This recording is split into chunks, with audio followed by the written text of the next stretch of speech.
Welcome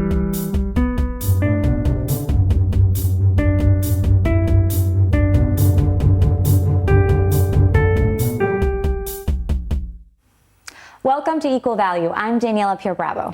And I'm Lauren Leader. This week, we're looking at voting rights and how the bills being introduced around the country might impact women voters. Texas has been a particular flashpoint as Democratic state lawmakers fled the state in order to block passage of a highly restrictive voting law. It's worth noting that the Texas legislature is overwhelmingly white and male. 61% are white, and women hold just 27% of the seats. The Democratic caucus is more diverse, 43% are women, many of whom have been leading the effort to protect voting rights in the state. Yeah, and of course you have critics citing how it's going to disproportionately affect brown and Latino people. And then you have the women vote, which is the largest electorate of voters in the country, specifically in Texas, Latina, the fastest growing electorate. And of course, we've seen the power of the black woman vote. Joining us now to break it all down is Victoria DeFrancesco Soto, Assistant Dean for Civic Engagement at the LBJ School of Public Policy at the University of Texas.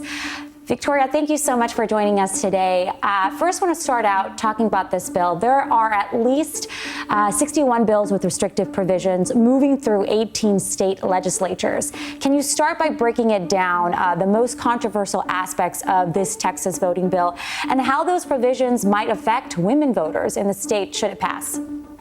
Right. Thanks, Daniela. Well, let me take a step back and provide some context, because regrettably, the spate of voting restriction laws that we're seeing this legislative session are not new. We really saw a big wave come through in 2010. And if you'll remember, that was when the strict photo voter ID laws were passed. And we know that that disproportionately affected women. We tend to change our name when we get married, and there's not necessarily an easy way to do it governmentally. And we saw a lot of ballots being rejected because of that.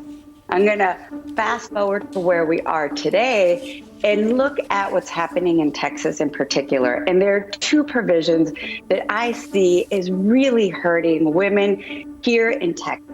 The first is trying to ban overnight voting and drive-through voting. And at first glance, you're like, well, how would that affect women disproportionately?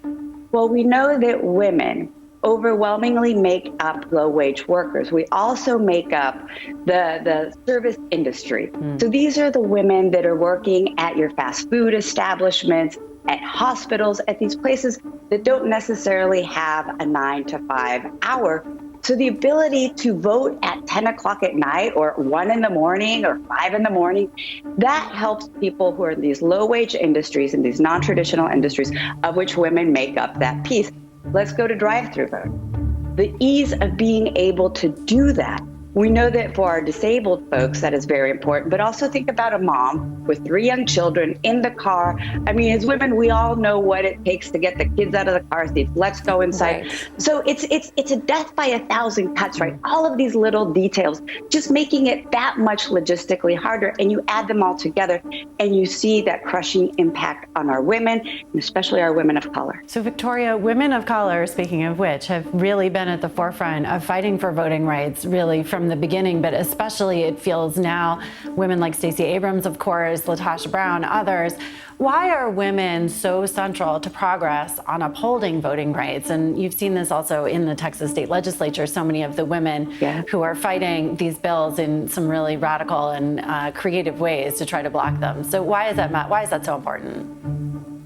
You know, Lauren, I think it's because we've been excluded from the beginning. I mean, when our Constitution was written, women were excluded. We were part of that select group that was able to vote. We were enfranchised. It wasn't until basically 100 years ago that the 19th Amendment was passed and we were able to get that right. And for our women of color, that universal enfranchisement didn't come until 1965 when we had the Voting Rights Act. So I think when I look at the role of women and the trajectory of voting in this country, I see it, one, is we're constantly fighting and we're constantly pushing. And I mean, it's no surprise that in the last several decades, us women, black, white, brown, have been outvoting men.